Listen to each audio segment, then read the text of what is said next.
Assalamualaikum warahmatullahi wabarakatuh. Selamat sore. Nah, di pertemuan kali ini kita kurang lebih bakal membahas yang namanya financial forecasting and planning. Jadi financial forecasting and planning ini apa sih sebenarnya gitu kan? Jadi kurang lebih ini yang bakal kita bahas di pertemuan ini. Nanti kalau misalnya sesuai RPS ada International Business Finance ya, tapi ya udah itu nanti seininya aja. Nanti kalau misalnya masih belum cukup waktunya terus habis, kita lanjut di pertemuan selanjutnya. Oke, kita masuk financial forecasting and planning. Financial forecasting and planning sesuai namanya kan kita pengen nge-forecast dan planning gitu kan. Kita pengen merencanakan gitu. Nah, intinya sebenarnya di pertemuan kali ini itu ini nih, goals of financial planning. Jadi bagaimana nih kita bisa mengestimasi gitu kan.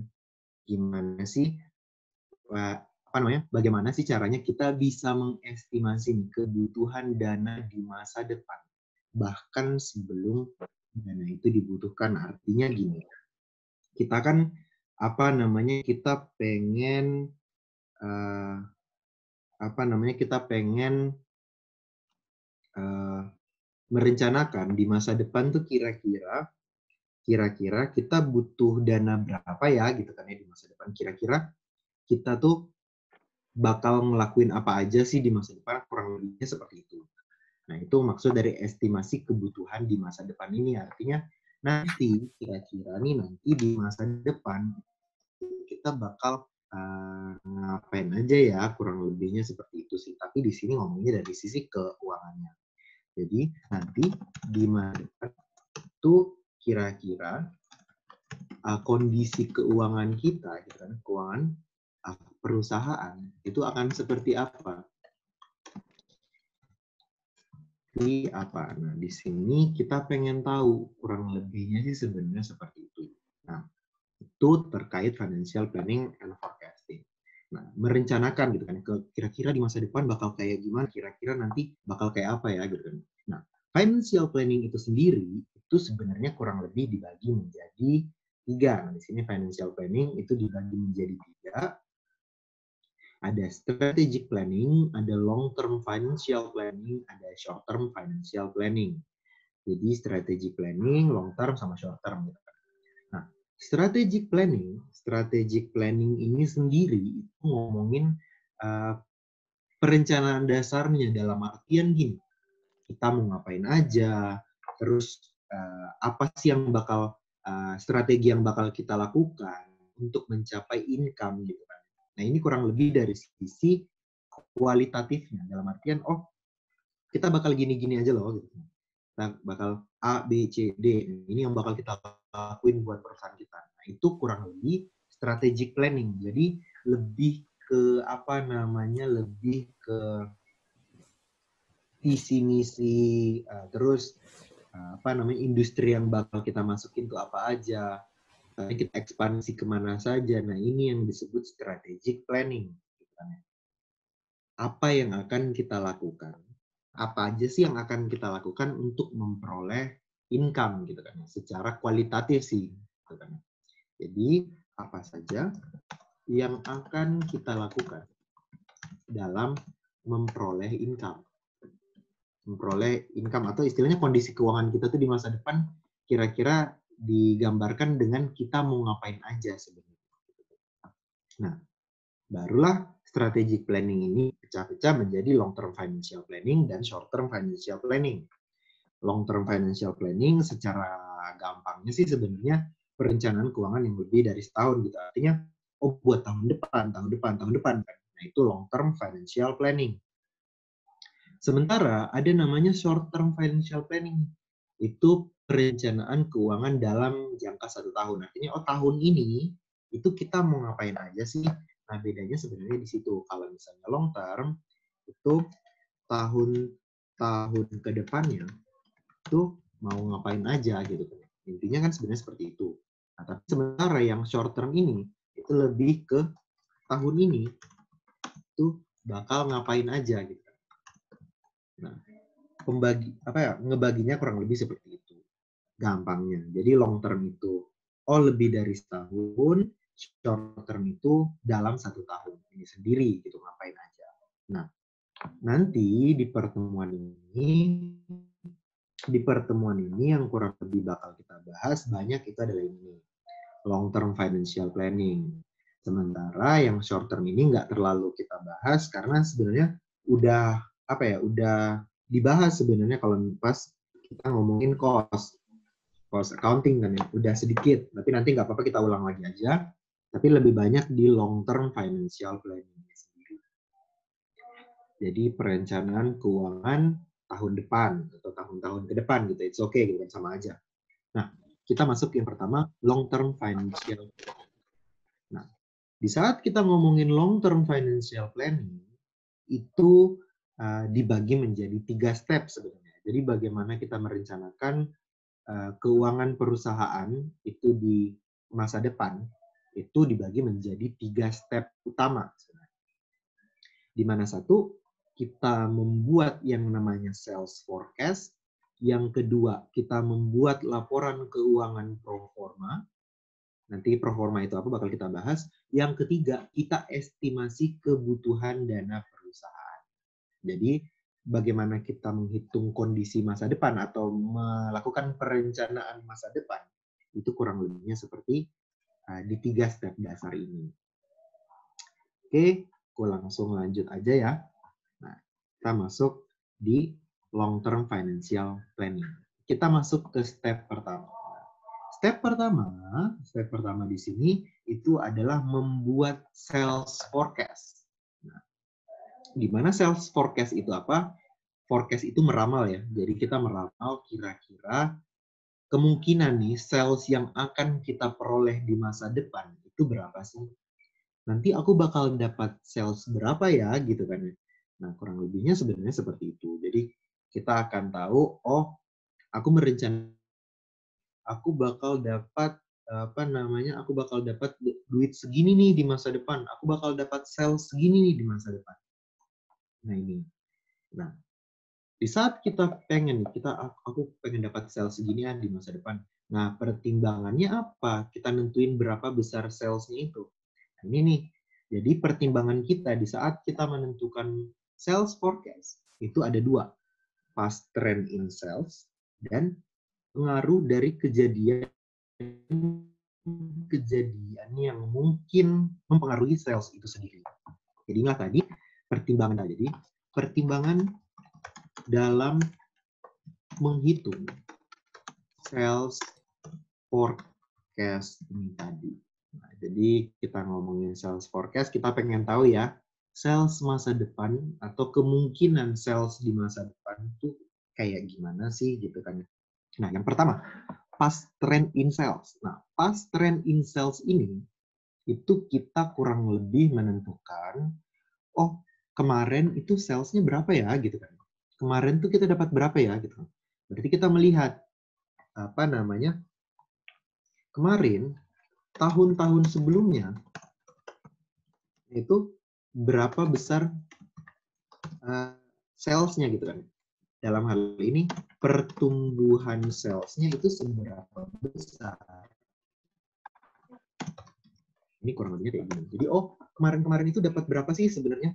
Berapa sih pertumbuhannya gitu kan. Nah, ini yang akan menjadi patokan kita untuk menentukan seberapa besar sales yang bakal kita peroleh. Nah, tunggu bentar ya. Ini dulu.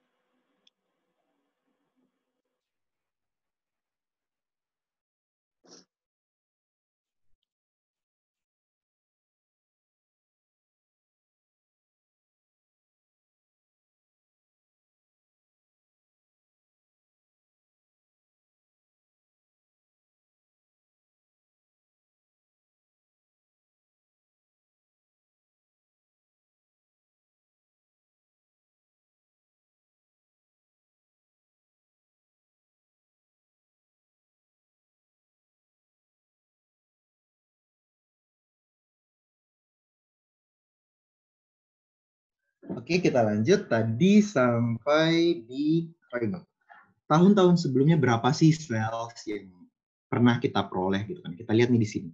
Misalnya nih, ini data tahun-tahun sebelumnya ya. 2019, 2018, 2017. Nah, kita tahu salesnya kita, 175.000, 150.000, dan 100.000. Ini beberapa tahun sebelumnya. Nah, kita cari dulu berapa sih growth dari salesnya tiap tahun. Berarti kita cari nih pertumbuhan dari sales dari tahun ke tahun. Nah, caranya gimana nih? Ini rumusnya nih. Growth dari sales itu didapat dari sales tahun ini dikurang sales tahun sebelumnya, T-1 ya, dibagi sales tahun sebelumnya. Nah, nanti dapat nih, di 2017 ke 2018 pertumbuhannya sebesar 50%.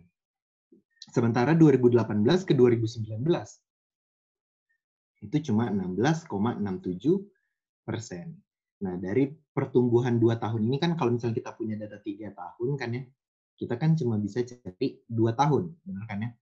Nah, itu kita dapat deh, cari deh average-nya berapa. Nah, average-nya ini tergantung mau pakai aritmatik atau geometrik. Tergantung keperluan kita, apakah kita mencari 1 tahun atau 2 tahun gitu kan ya, atau beberapa tahun ke depan gitu kan. Nah, ini. Jadi itu yang pertama, kita cari dulu kira-kira tahun-tahun sebelumnya itu, tahun-tahun kemarin gitu kan ya, dapat sales berapa sih? Kita cari pertumbuhan dari sales tiap tahun tadi. Nah, itu yang pertama. Terus yang kedua, nah ini yang kedua nih yang apa namanya mungkin bisa merubah, bukan merubah sih, lebih tepatnya apa yang membedakan penilaian satu orang dengan orang yang lainnya. Jadi di sini. Kedua, pengaruh dari kejadian atau hal-hal yang mungkin mempengaruhi tren dari sales. Nah, ini yang kedua. Nah, di saat kita ngomongin apa aja sih yang mungkin bisa mempengaruhi sales, itu tuh sangat-sangat luas. Dalam artian banyak banget gitu kan ya, hal-hal yang bisa mempengaruhi sales itu banyak banget. Ada pertimbangan ini gitu kan misalnya. Misalnya kita ngomongin sales, ada pengaruh pasar, ada marketnya seperti apa, ada supplier dan customer-nya siapa, itu kan banyak banget kan ya yang mempengaruhi. Nah, karena adanya banyak hal tersebut tadi, kita harus mengadjust lagi ke growth dari sales-nya tadi. Misalnya nih, kita dapat misalnya dari sini, misalnya 50% dan 16,67% misalnya. Terus kita rata-ratain pakai aritmatik aja ya. 50% ditambah 16,67 dibagi 2. Berarti dapat di kisaran 50 ditambah 16,67% dibagi 2, itu dapat di kisaran 33%. Nah, 33% ini itu harus di-adjust lagi. Artinya, apakah mungkin aku dapat 30% atau misalnya bisa lebih, bisa kurang. Nah, ini yang bakal menjadi bakal menjadi patokan kita nanti untuk menentukan seberapa besar growth sales-nya. Jadi kurang lebihnya kayak gini nih. Setelah kita menentukan kan rata-rata pertumbuhan sales, gitu kan ya, rata-rata pertumbuhan sales. Setelah itu kita menentukan nih kira-kira adjustment-nya seberapa besar sih? Apa ya istilahnya tuh, sesuaikan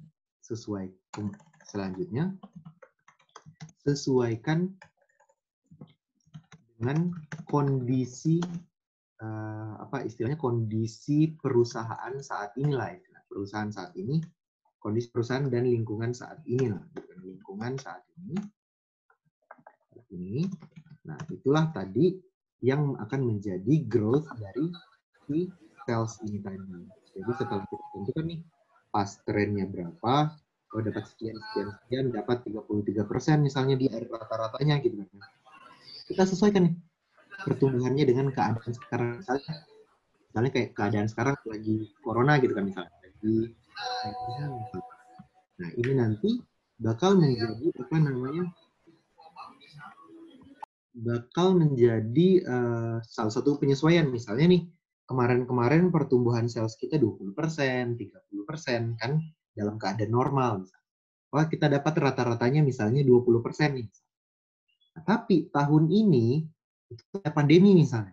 Berarti berapa sih kira-kira yang bakal kita dapat nih? Oh, setelah disesuaikan kayaknya cuma bakal dapat 10% sampai 15% deh. Oh, itulah tadi yang dimaksud adjustment di pertumbuhan sales-nya ini.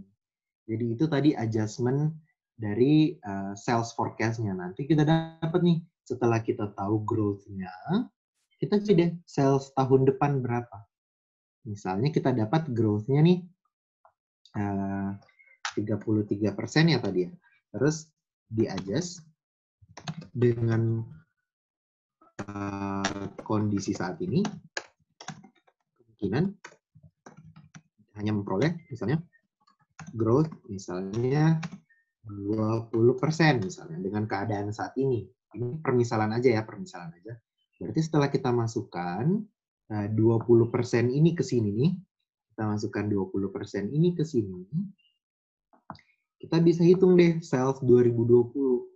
Nah, kita hitung, berarti sales 2020 itu sama dengan sales 2019 kemarin berapa? 175.000 kan ya? Dikali 1 plus 20%. Sesuai adjustment-nya. Nah, kalau misalnya di soal nggak dijelasin adjustment-nya ada apa aja, ya udah rata-ratanya aja. Artinya kan kita bekerja sesuai data yang ada aja. Gitu. Nanti dapat, oh sales 2020 itu dapatnya sebesar sales 2020 itu dapatnya sebesar 175 dikali 1,2, 175 dikali 1,2 itu dapat 210.000. Nah, ini kurang lebih, oh ternyata sales 2020 kayak gini cara nyarinya. Nah, kurang lebihnya seperti itu kalau misalnya kita mau cari sales forecast. Jadi setelah kita melakukan perhitungan, kita dapat, oh kayaknya yang bakal kita dapat di tahun depan tuh, sebesar 210.000 deh kayaknya gitu kan. Nah, kurang lebihnya seperti itu. Oke. 20% dari mana tadi, Mas? 20%-nya gini, Mbak. Jadi kalau misalnya kita nih dapat dari rata-ratanya 16,67, 50 dibagi 2 ya, rata-rata aritmatik aja. Dapatnya 33% nih, 33,33 sekian lah. Nah, terus kita adjust nih jadi 20% misalnya. Nah, adjust jadi 20% ini, itu disesuaikan dengan yang ini nih. Pengaruh kejadian mungkin mempengaruhi, misalnya kayak kita contoh permisalan aja ya. Kayak corona misalnya, itu kan COVID ini kan pandemi, oh ternyata kita nggak mungkin dapat 33%, kita cuma mungkin dapat 20%. Nah, itu permisalan aja. Nanti sebenarnya, ya biasanya sih adjustment diketahui di soal. Misalnya nih, oh ada pengaruh PDB menurun misalnya, atau misalnya resesi misalnya. Nah, itu kan bisa mempengaruhi apakah kita bisa dapat 33% atau lebih, atau malah kurang, gitu kan. Penyesuaiannya kan seperti itu. Nah, nanti besarnya penyesuaiannya ini, nah ini nih yang relatif ke tiap orang. Jadi misalnya mbaknya misalnya, oh kayaknya 25 deh, gitu. Atau aku misalnya 20 misalnya. Nah, ini tadi hubungannya sama yang kemarin, yang kenapa kita harus melakukan analisis risiko kan ya. Karena kan penilaian tiap orang tuh bisa berbeda tuh. Nah, ini yang mungkin perbedaan. Tapi ini sih lebih apa ya? Materinya tuh lebih ditekankan di nanti ALK mungkin ya. Analisis laporan keuangan itu semester 5 biasanya. Nah, itu baru ditekankan yang ini, yang adjustment terhadap growth. Yang MANQ itu lebih ke yang ini aja nih, past trend in sales aja. Tapi nggak menutup kemungkinan, mungkin aja disuruh adjust juga, nggak menutup kemungkinan. Tapi lebih ditekankan yang perhitungan yang ini aja. Nanti yang ini nih, pengaruh-pengaruh ini dianalisis laporan keuangan. Tapi nggak ada salahnya kan kita juga tahu. Ya, mungkin kayak gitu sih. Oke, ini untuk sales forecast. Nah, setelah kita tahu setelah kita tahu, oh kemungkinan yang bakal aku dapat di masa depan tuh segini, gitu, sebesar 210. Nah, kita buatlah laporan keuangan pro forma. Oh, kita buat laporan keuangan pro forma. Nah, laporan keuangan pro forma ini apa? Nah, nanti kita bakal lanjut. Nah, tapi sampai di sini dulu, kira-kira ada yang mau ditanyakan nggak terkait apa namanya? Terkait sales forecast lagi? Ada lagi nggak?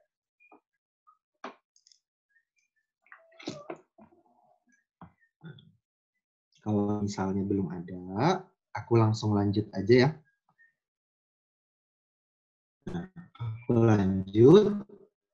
Jadi aku hapus. Kita masuk ke membuat laporan keuangan pro forma. Nah, ini laporan keuangan pro forma. Ya agak berantakan, tapi nggak apa-apa. Nah, untuk laporan keuangan pro forma, jadi kalau misalnya kita ngomongin laporan keuangan pro forma nih, laporan keuangan pro forma itu apa sih sebenarnya? Pro forma itu adalah membuat atau mereka ulang ya istilahnya, membuat kembali laporan keuangan yang mungkin terjadi di masa mengetahui. Nah, tujuannya apa? Tujuannya untuk mengetahui nanti di masa depan tuh kita butuh modal berapa ya gitu kan. Jadi kan pro forma itu adalah membuat atau memproyeksikan kondisi di masa depan. Nah, ini yang disebut pro forma. Jadi kita pengen tahu keadaan di masa depan itu kayak gimana. Nah, tujuannya apa? Tujuannya untuk mengetahui seberapa banyak aset yang dibutuhkan untuk mencapai terwujudnya sales yang diinginkan. Ini agak nggak nyambung sama yang tadi, tapi nggak apa-apa lah ya. Nah, artinya gini, misalnya nih, kita tahu kondisi 2019 kayak gini nih. 2019 ya, kondisi 2019, oh kita tahu sales-nya tuh 10.000, kita dapat net income 1.000, terus dividen 500, terus current asset, dan seterusnya seginilah intinya. Nah, kita yang per step pertama tadi hitung, di masa depan tuh kayaknya bakal dapat sales berapa ya gitu kan ya. Nah, di sini maaf agak nggak nyambung sama yang tadi. Nah, di sini dapatnya 11.000 ya. Misalnya salesnya 10.000 nih. Nah, nanti dapatnya performanya 11.000. Gitu. Nah, kita pengen tahu, oh dengan dapat sales 11.000 ini, aku butuh aset berapa sebenarnya. Nah, caranya gimana? Oh, kalau aku punya 11.000, oh berarti aku 11.000 butuh berapa aset? Oh butuh 15.400. Nah caranya gimana? Nanti bakal kita bahas lebih. Ada yang mau ditanyakan di chat aja nggak apa-apa. Nanti aku jawab.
Oke, kita lanjut.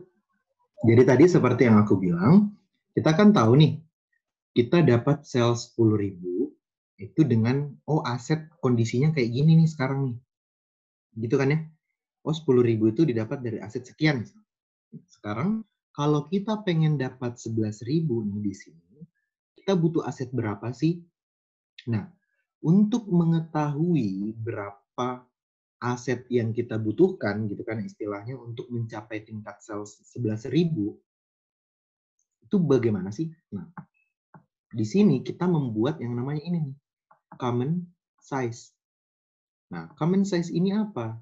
Nah, ini kan udah dipelajarin kemarin pas UTS ya, di mana kita membagi apa namanya? Kita membuat laporan keuangan itu dalam bentuk persentase. Nah, di sini kita full menggunakan yang namanya metode percentage of sales. Artinya apa? Oh, semua kondisi 2019 ini kita bagi dengan sales. Artinya, oh net income dibagi dengan sales, berarti 1.000 dibagi 10.000 dapat 10%. Dividen dibagi sales 500 kali 10.000 dapat 5%. Current asset dan seterusnya itu dibagi sama sales dapat 40%, 100%. Nah, akun payable 5%, accrued expense 15%. Nah, sementara ini enggak nih. Dari pokoknya intinya tuh interest bearing dan equity itu tidak diproforma. Jadi di sini biar lebih enak. Jadi untuk interest bearing debt dan seluruh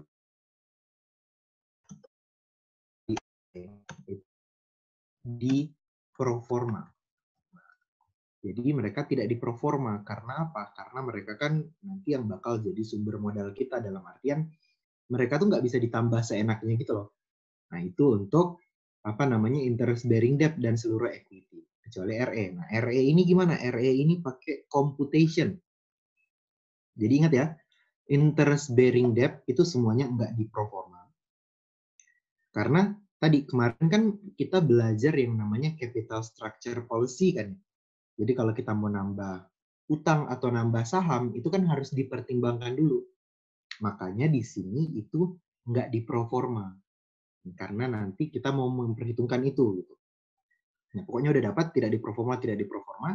Nah, udah kita kalikan dengan sales. Jadi sales yang baru, yang 2020 itu dikali dengan common size-nya. Jadi 11.000 dikali 10% dapat 11.100. 11.000 dikali 5% dapat 550 dan seterusnya ke bawah yang ada persentasenya itu dikali dengan sales yang ada di sini sehingga kita dapat nilai-nilai yang ada di sini gitu kan ya. Tapi nilai yang tidak diproforma itu tetap kayak ini nih, notes payable 2.500 tetap, long term tetap 2.000, common stock juga tetap 4.000, premium juga tetap. Nah, RE itu berubah. Nah, perubahan RE ini didapat dari mana? Nah, 3.550 ini, RE kan pakai computation ya. Ini nih pakai computation. Nah, computation di sini itu didapat dari mana? Nah, sini 3.550 itu computationnya didapat dari RE 2020 itu sama dengan RE 2019 ditambah sama net income 2019 dikurang sama dividen 2019. Kalau masih ingat, ini kan sebenarnya sama kayak laporan perubahan ekuitas kan ya. Nah, ini untuk rumus dari dari RE tadi. Jadi RE itu didapat dari rumus ini. RE 2020 didapat dari RE 2019 ditambah net income 2020. Itu 2020 harusnya. Oke, sorry. Ini net income 2020 Ini dividen 2020. Nah, berarti kalau kita lihat di sini, berarti RE 2020, RE 2020 sama dengan RE 2019 kemarin berapa? 3.000. Berarti 3.000 ditambah net income 2020 berapa? 1.100, 1.100 dikurang dividennya berapa di 2020? 550. Nah, nanti dapatnya berapa RE 2020? RE 2020 itu sama dengan 3.100, 1.100, 550, 550 berarti 3.550. Nah, ini untuk apa namanya? Untuk RE itu sendiri. Jadi RE ini beda ya. RE ini 3.550 dapat dari perhitungan. Sementara yang ini tetap nih. Nah, kayak gitu. Udah dapat. Nah, ini kita udah buat nih pro forma 2020. Tapi kalau kita lihat ini masih belum selesai. Mas, 5% dividen dari mana? 5% ini dari ini. Dividen dibagi sales. 500 dibagi 1.000, dibagi 10.000, sorry, dapat 5%. Benar kan ya? Common size-nya yang aset bukannya dari total aset ya? Ya, emang harusnya kan seperti itu. Tapi dari sini, kita kan istilahnya gini. Yang menjadi value driver-nya kan adalah sales. Artinya kita pengen tahu, oh, untuk mengetahui apa namanya? Untuk mengetahui misalnya nih sales 10.000, sales 10.000 ini itu butuh berapa aset sih sebenarnya gitu kan ya? Butuh berapa aset? Terus kenapa jadi 550? 5% dikali 11.000 kan 550 ya. Nah, sorry tadi kita lanjut yang tadi. Kenapa common size-nya yang aset bukan dibagi total aset? Kenapa dibaginya sama sales? Karena kan apa tadi namanya, kita kan pengen tahu nih kita butuh berapa aset biar sales kita tuh dapat 11.000. Kalau 10.000 itu butuh 14.000 aset, berarti 11.000 butuh berapa? Oh, butuh 15.400. Nah, ini dapatnya dari mana? Dari common size ini tadi. Dari 11.000 dikali 40%, 11.000 dikali 100%, nanti dapat 4.400 sama 11.000 tuh. Nah, dijumlahin dapat 15.400. Nah, untuk sales, jadi gini. Berarti khusus bab ini pakai sales? Iya, khusus bab ini pakai sales. Karena emang tujuannya kita pengen, apa namanya, pengen forecasting sales gitu kan ya. Nah, jadi gini nih. Jadi kenapa? Jadi kan kalau kita lihat di sini aset sama ini namanya apa ya, non interest bearing ya. Jadi kan ini aset, itu kan aset itu akan diproforma, di mana peningkatan aset itu akan sama dengan peningkatan sales. Nah, makanya pakai common size ini. Kenapa? Karena kita harus tahu, kita ingin mengetahui berapa jumlah aset yang kita butuhkan untuk mencapai tingkat sales yang kita inginkan, bukan? Nah, kalau kita lihat kan di sini nih, kita pengen sales yang kita dapat tuh sebesar 11.000. Oh, berarti kalau aku pengen dapat 11.000, asetku tuh harus berapa? Nah, kalau kemarin 10.000 itu butuh 14.000, berarti sekarang 11.000 butuhnya 15.400. Makanya untuk aset itu seluruhnya akan diproforma. Makanya semua aset di sini, mau dia current aset, fixed asset, itu akan tetap kita proformakan. Ini untuk di sini.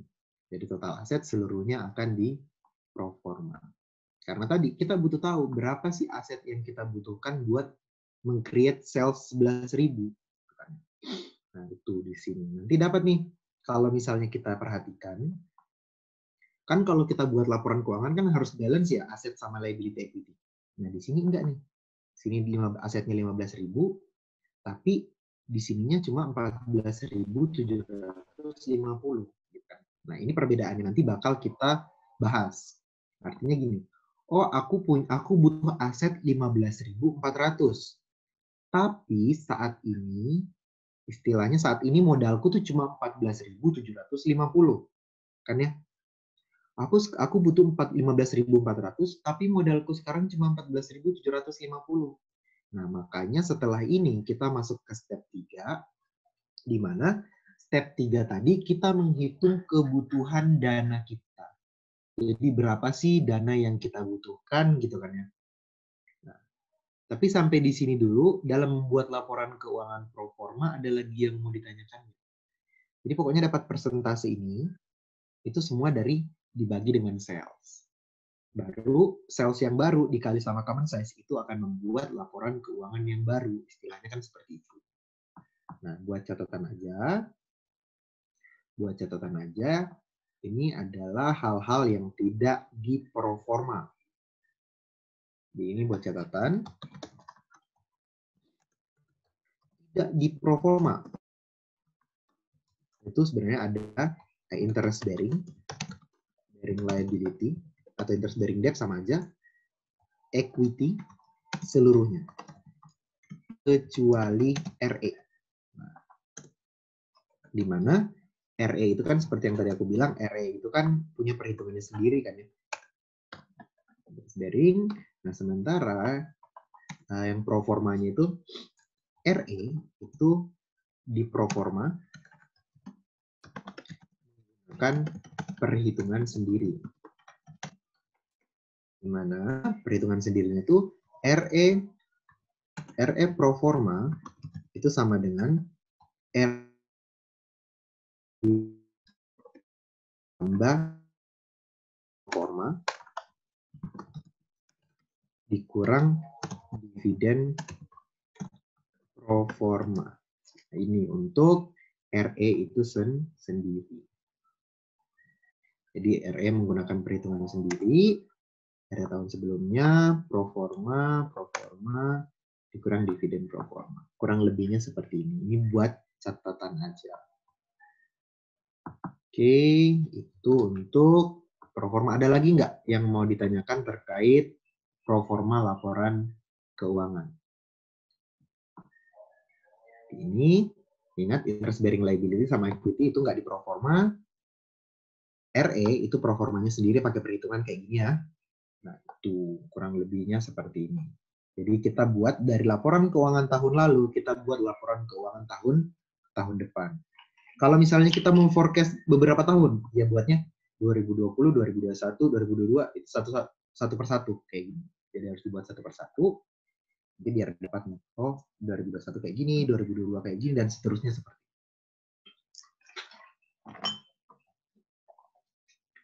Tapi sampai di sini, kalau misalnya belum ada yang mau ditanyakan, Mas mau tanya total aset sama total equity liability-nya kan nggak balance tuh. Itu gimana ya? Nah, ini nanti bakal kita bahas ya setelah ini. Oke, aku lanjut ya. Aku hapus. Nah, kita lihat sendiri di sini kan liability, equity dengan total asetnya nggak balance kan ya. Kan padahal harusnya kan aset sama dengan liability plus equity. Nah, ini kenapa bisa nggak balance? Karena kita lihat sendiri, tidak semuanya di pro forma. Berarti kan akan ada perbedaan. Notes payable, common stock ini tetap sama, sehingga ada perbedaan nih. Artinya apa? Selisih antara total aset, liability, dan equity, itulah yang menjadi, oh kita harus nyari berapa sih dana yang kita butuhin dan dari mana aja. Oke, nah lebih jelasnya kayak gini. Kita lanjut. Ini nih. Jadi kita kan di step 3 tuh masuk ke estimasi kebutuhan dana ya. Jadi estimasi kebutuhan dana, di mana sebenarnya kalau kita ngomongin dana perusahaan itu kan sumbernya ada dua ya. Jadi kalau kita ngomongin source of financing atau sumber pendanaan perusahaan, itu kan ada dua. Ada namanya spontaneous financing, ada namanya discretionary financing. Nah, spontaneous financing itu adalah pendanaan yang timbul sehubungan dengan operasi. Nah, artinya apa? Kalau misalnya sales-nya meningkat, biasanya dia juga ikut meningkat. Kalau kita lihat yang di atas ini nih, sales-nya dari 10.000 naik jadi 11.000. Nah, spontaneous financing itu apa? Ini nih, akun payable, accrued expense. Nah, di saat sales meningkat, mereka juga ikut meningkat. Otomatis gitu loh. Jadi, apa ya, istilahnya tuh kalau misalnya operasi kita meningkat, kebutuhan kita juga akan ini tuh meningkat. Si account payable sama accrued expense ini. Contohnya kayak tax payable, contohnya kayak interest payable, itu kan semua akan meningkat kan. Sehubungan dengan hal ini gitu. Nah, inilah yang disebut spontaneous financing. Dia akan otomatis ikut sehubungan dengan operasi. Biasanya, ya tadi, account payable dan accrued expense. Sementara discretionary financing ini, itu adalah pendanaan yang timbul sesuai keputusan manajemen. Artinya, kita cuma bisa ngumpulin duit dari keputusan manajemen aja. Dalam artian, oh kalau manajemen itu pengennya banyakin utang atau banyakin saham, nah itu tergantung mereka. Makanya kalau kita lihat di sini, yang ini nih yang tadi si sumber modal lah istilahnya, sumber modal itu semuanya tetap 2.500, 2.000, 4.000, 500, 3.550 itu tetap. Kenapa? Karena itu adalah keputusan manajemen untuk menambah akun-akun ini. Misalnya, nih ternyata kita tahu ya, kita hitung dulu kebutuhan dana. Kebutuhan dana ini itu diperhitungkan hanya sesuai discretionary financing. Karena apa? Karena tadi manajemen yang nentuin berapa banyak modal yang kita butuhkan. Nah, discretionary financing atau DFN, nanti kita sebutnya DFN, itu dirumuskan sebagai berikut.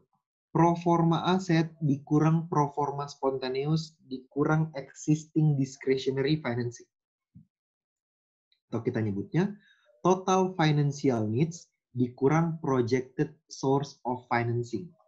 Artinya kalau kita lihat di atas ya, nah tadi ini nih, kita butuh modal 15.400, kan aset kita 15.400 ya. Nah, 15.400 kita udah punya spontaneous sebesar 5.500 ditambah 1.650. Bener kan ya? Terus kita udah punya discretionary sebesar 2.500, 2.000, 4.000, 500, 3.550 gitu kan. Nah, berarti apa? Berarti kita butuh berapa lagi nih tambahan discretionary financing?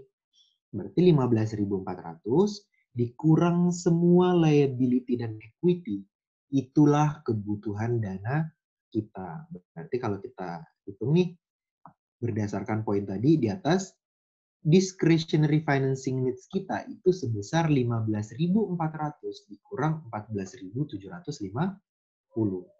Nah, 14.750 ini 650 ini nanti dari selisih tadi, inilah kebutuhan dana kita. 650 inilah yang menjadi kebutuhan pendanaan kita. Jadi di sini berarti inilah kebutuhan dana perusahaan untuk tahun depan agar sales 11.000 itu dapat tercapai. Dalam artian, untuk mencapai 11.000 sales, kita perlu tambahan aset lagi sebesar 650. Berarti kita butuh modal lagi dong sebesar 650. Nah, nanti kita udah tahu nih kita butuhnya 650. Nah, kalau masih ingat kemarin, 650 ini kita kan harus nentuin tuh apakah kita banyakkan saham atau banyakkan utang misalnya. Banyakkan saham atau banyakkan utang. Nah, dari sini kita bisa tahu banyakkan saham, banyakkan utang itu didapat pakai apa? Kemarin ada benchmarking, ada EBIT EPS difference point gitu kan ya. Nah, itulah yang menjadi dasar kita sebenarnya dalam menentukan kita pendanaannya mau dari mana aja sih sebenarnya gitu kan. Nah, kurang lebihnya seperti itu. Nah, nanti kita tentuin nih. Misalnya 650, 300-nya dari saham, 350-nya dari utang misalnya. Atau semuanya dari utang. Nah, nanti setelah kita tentukan, di sini,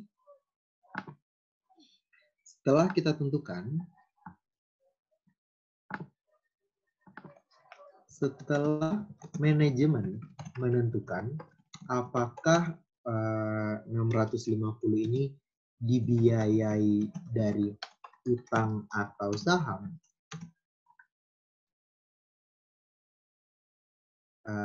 masukkan ke dalam laporan keuangan pro forma agar istilahnya agar balance lah ya, istilahnya agar balance antara liability, equity, dan aset. Dengan liability plus equity. Nah, itu. Jadi kalau misalnya kita lihat, nanti bakal balance kok liability sama equity-nya. Tapi harus ditentuin dulu, apa namanya, modalnya tuh dari mana aja. Makanya kalau kita lihat di sini, ini kan nggak balance nih. Nah, nanti kalau misalnya 650 tadi udah kita, misalnya di saham nambah 300 misalnya. Di utang misalnya long term debt nambah 350, berarti kan nanti sini 2.350, di sini 4.300, nanti bakal balance. Nah, itulah tadi yang disebut laporan keuangan pro forma. Nah, kurang lebihnya sebenarnya seperti itu. Nah, sampai di sini kira-kira ada yang mau ditanyakan nggak terkait laporan keuangan pro forma? Jadi kita udah selesai nih stepnya 3. Pertama tentuin sales. Pertama tentuin salesnya berapa gitu kan ya, pakai cara yang ini. Udah tahu salesnya berapa, kita buat laporan keuangan pro formanya. Nah, ini belum selesai karena masih belum balance antara aset dan liability equity. Nah, nggak balance inilah menjadi perhitungan kita untuk mencari berapa sih kebutuhan dana perusahaan gitu kan. Setelah tahu kebutuhan dana perusahaan, itu kita hitungnya discretionary financial needs ya, DFN. Dapat nih 650. 650 inilah yang akan kita bagi apakah kita nambah utang atau nambah saham. Nanti biar laporan keuangannya jadi balance. Kurang lebihnya kayak gitu. Tapi sampai di sini ada yang mau ditanyakan?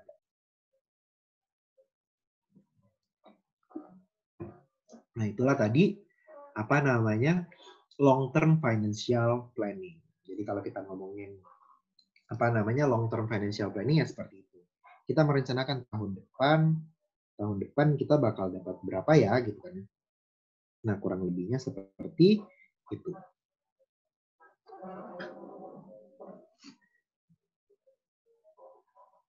Ada yang mau ditanyakan nggak kira-kira?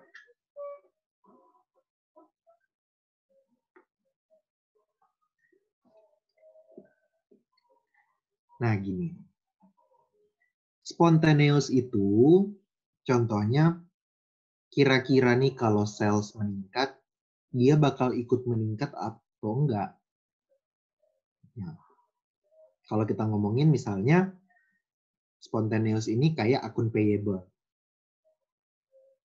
Di saat penjualan meningkat, kita kan butuh aset lebih banyak tuh gitu kan ya. Nah, di saat kita butuh contohnya kayak inventory, mesin dan lain-lainnya kan itu kebutuhannya jadi lebih banyak. Nah, inventory atau mesin ini itu kan bisa didapat pendanaannya dari dua. Dari modal gitu kan ya, sama dari operasional gitu kan. Nah, operasional itu yang mana? Misalnya kita kayak mau beli inventory, tapi kita bayarnya nanti, makanya timbul yang namanya akun payable. Di saat sales-nya meningkat, berarti kan inventory yang kita butuhkan meningkat, kan akun payable-nya juga bakal meningkat, gitu kan ya. Nah, itu yang disebut spontaneous. Jadi di saat sales meningkat, kurang lebihnya dia otomatis meningkat gitu. Makanya namanya spontaneous. Nah, jadi nggak perlu discretionary management, nggak perlu keputusan manajemen gitu kan ya. Sementara discretionary itu tadi kan butuh, istilahnya butuh manajemen tuh perlu memikirkan dulu loh. Ini mau dari mana aja. Nah, yang perlu dipikirkan manajemen adalah yang jangka panjang biasanya. Dalam hal ini yang interest bearing. Kalau utang, saham kan semuanya jangka panjang ya. Nah itu. Karena apa? Karena dampaknya ini bakal ke bawah sampai tahun-tahun berikutnya. Makanya dia butuh discretionary. Beda sama akun payable. Akun payable tuh biasanya dalam setahun udah lunas gitu kan. Makanya disebut spontaneous financing. Dia otomatis muncul dan biasanya nggak berbunga dan jangka pendek gitu kan. Sementara discretionary nggak bisa, misalnya salesnya kita tingkatin jadi 20.000. Nggak bisa tiba-tiba kita ikutin long termnya juga ikut sekian, in capital juga ikut sekian, itu nggak bisa. Karena kan keadaannya berbeda-beda, maka butuh discretionary. Nah, itu spontaneous. Nah, kalau existing discretionary ini artinya apa? Jadi kan kalau kita ngomongin ya, pendanaan perusahaan itu terdiri dari dua, spontaneous sama discretionary. Spontaneous itu yang akun payable, accrued expense. Discretionary itu yang ini note sampai paid in capital, benar? Nah, sekarang setelah kita pro forma kan berarti yang akun payable sama accrued expense yang spontaneous kan udah terproforma tuh. Makanya di sini namanya pro forma spontaneous. Tapi yang discretionary kan masih tetap sama. Makanya itu namanya existing karena dia udah ada. Nah, nanti DFN ini itu tambahannya.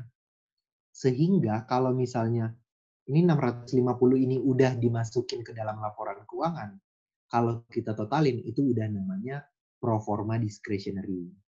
Tapi di sini namanya masih existing karena dia belum ditambahin sama yang 650 ini. Kayak gitu. Oke. Gimana? Ada yang mau ditanyakan lagi atau kalau masih belum jelas nggak apa-apa? Oke. Nah, kita lanjut. Kalau misalnya nggak ada lagi yang mau ditanyakan, kita lanjut ya. Kita masuk di developing a short-term financial plan.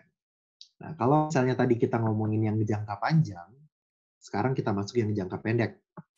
Short-term financial plan dibuat dalam format cash budget. Nah, kalau pernah belajar cost, masih ingat ya cost cash budget itu apa?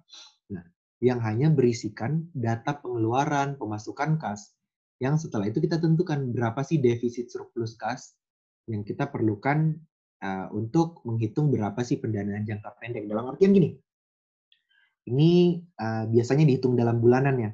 Misalnya nih, Januari misalnya. Januari itu kayaknya pemasukanku ini. Pengeluaranku ini.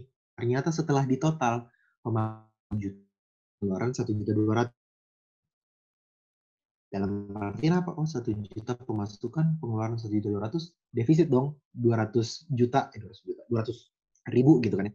Nah, kita sekarang mikir, kalau aku defisit 200.000, sekarang aku perlu minjem berapa sih buat nutupin 200.000 itu? Harus minjem, oh ternyata aku harus minjem 200.000 buat nutupin. Kayak gitu. Nah, itu yang dimaksud sebenarnya, simpelnya cash budget itu seperti itu. Nah, makanya kalau kita lihat di sini nih, ini contoh cash budget. Nah, misalnya nih, oh kita udah melakukan pro forma sales dan purchase untuk Januari, Februari, Maret, April, dan seterusnya. Oke, nah ini data tahun lalu nih, Oktober, November, Desember. Nah, ini pembelian yang kita lakukan untuk menunjang operasional ya. Nah, di sini intinya itu dibagi menjadi dua.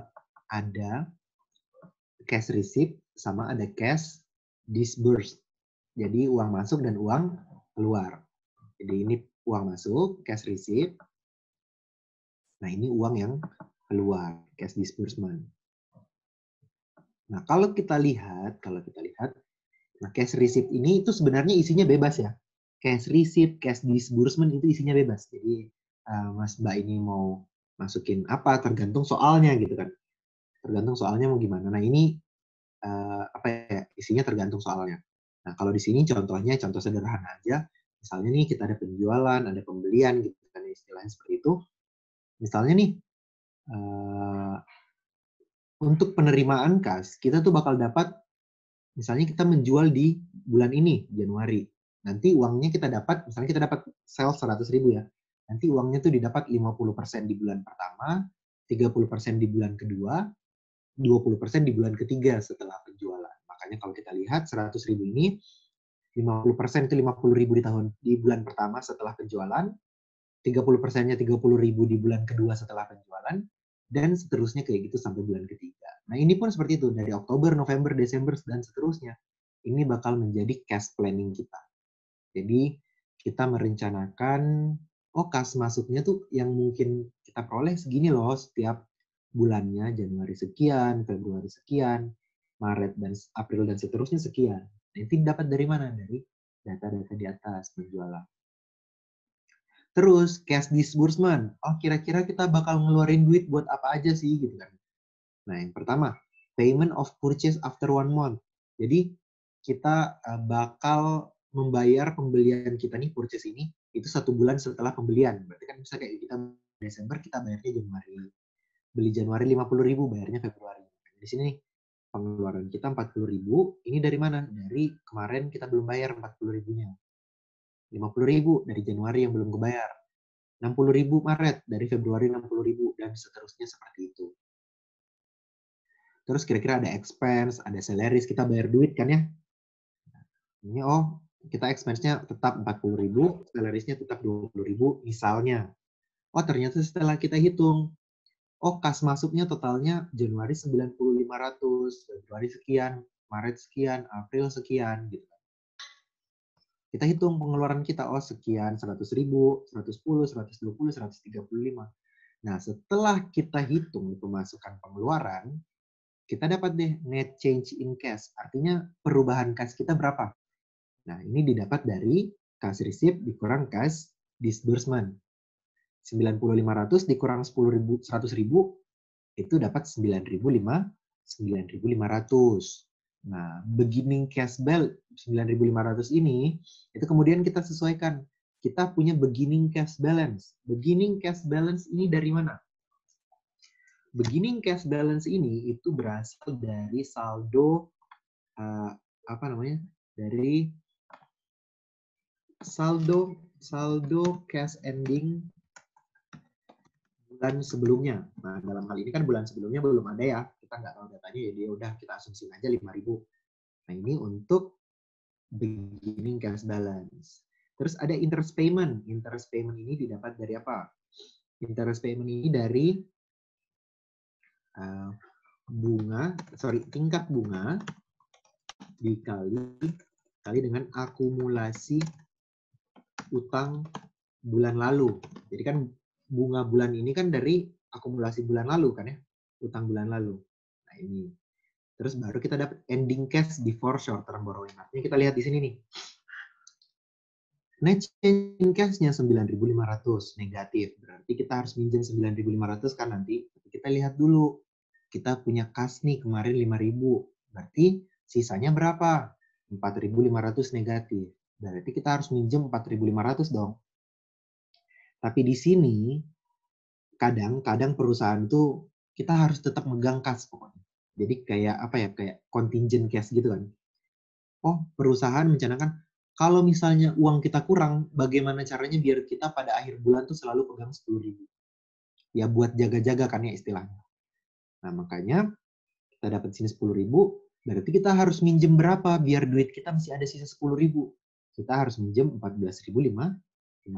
Berarti ini masuk nanti ke utang kita 14.500, kan ya? Nanti kita lanjut nih bulan berikutnya. Dapat net change in cash 106.500 dikurang 110.000. Dapat negatif 3.500. Tapi karena kita udah punya ending cash balance nih, ini kan Februari, berarti bulan sebelumnya ending cash balance-nya 10.000. Udah kita masukin 10.000. Nah, kita hitung, negatif 3.500 ditambah 10.000. Berarti 6.500 ya. 6.500 ternyata ada bunga nih dari utang bulan lalu 14.500, bunganya 10%. Berarti 1.450. Negatif juga. Berarti uang kita sebelum kita minjem adalah 5.550. Tapi seperti yang kita canangkan, kita harus punya cash 10.000 di awal, di akhir. Sehingga kita harus tetap minjem sebesar 4.950. Dia tetap 10.000 kan ya. Nah, nanti utang kita dijumlahin. 14.500 ditambah 4.950 dapat deh 19.450. Begitu aja terus lanjut tiap bulan. Nah, inilah tadi yang disebut cash budgeting. Jadi kita melakukan perencanaan bulanan, kayaknya uang masuk sekian, uang keluar sekian. Nah, ini itu nggak hanya diterapin di perusahaan. Misalnya Mas Mbak mau nerapin di kehidupan pribadi juga sebenarnya bagus banget gitu kan. Artinya kita bisa mengukur, uang masuk bulanan tuh sekian, uang keluar tuh sekian. Nah, ini bisa mengatur, biar mungkin kadang kok duitku cepat habis gitu kan, kemana aja. Nah, ini bisa membantu pencatatan keuangan kita lah istilahnya seperti itu. Nah, kurang lebihnya kayak gitu. Nah, itu sebenarnya untuk cash budgeting kurang lebih seperti itu. Jadi kita catat kas masuk, kas keluar, terus catat berapa sih selisihnya, kita harus ngutang berapa sih buat nutupin istilahnya gitu kan ya. Nah inilah tadi yang disebut cash budgeting. Nah sampai di sini itu ada yang mau ditanyakan nggak terkait cash budgeting ini sebenarnya? Nah ini sekilas aja ya. Yang penting kita tahu oh formatnya itu seperti ini. Cash receipt, cash disburse-nya itu tergantung soal banget. Tapi kayaknya sih lebih ke DFN ya, lebih ke tadi yang long term financial planning lebih diutamakan yang itu sepertinya untuk materi di sini karena di RPF-nya pun nyebutin kayak gitu. Kurang lebihnya seperti itu. Gimana, ada yang mau ditanyakan nggak kira-kira? Atau misalnya ada yang masih belum jelas terkait ini, terkait cash budgeting? Itu sih sebenarnya kurang lebihnya seperti itu. Nah, kita masuk contoh soal ya. Oke, misalnya nih kita buka di Excel aja lah. Di Excel, sebentar, clear, terus, sebentar, file, import.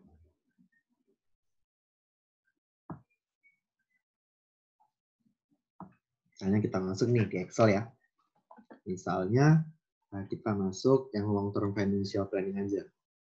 Jadi dari long term financial planning, ini biasa juga disebut cash budget, sama aja sebenarnya. Kali ini kita dikasih data sales. Data sales PTA berapa tahun sebelumnya. Misalnya kita tahu tahun terus salesnya ya. Ya tahun 2019, 2018, 2017, 2016 misalnya. Kita dapat kita dapat 2016 misalnya salesnya 75.000 misalnya. Terus 2017 naik jadi 89.000 misalnya. Terus naik lagi jadi 125.000 misalnya. Terus 2019 naik jadi 150 deh, 50.000 biar enak. 150.000. Nah, kita udah masuk data salesnya, terus data laporan keuangan ini misalnya. Berikut laporan keuangan PTA. Misalnya ada income statement, ada sales, ada COGS, ada apalagi ada gross profit, karena gross profit, ada operating expense, terus dapat net income misalnya, net income. Nah, ada, terus kita ada dividen di sini, dividen. Terus misalnya di sini ada aset ya, ada current asset, langsung aja di sini current asset. Terus ada aset, terus ada total, terus ada akun payable, ada tax payable, akun payable, apalagi utilities payable. Udah gitu aja, ada salaries juga, salaries and wages payable. Terus ada bonds payable sama bank loans misalnya. Terus ada common stock, ada premium common stock, terus common stock, premium common stock, ada lagi, ada RE aja ya, nggak usah pakai ini, RE. Udah, nanti misalnya salesnya kita dapat berarti yang tahun 2019 sekian, 2019 ya. Income statement ini 2019.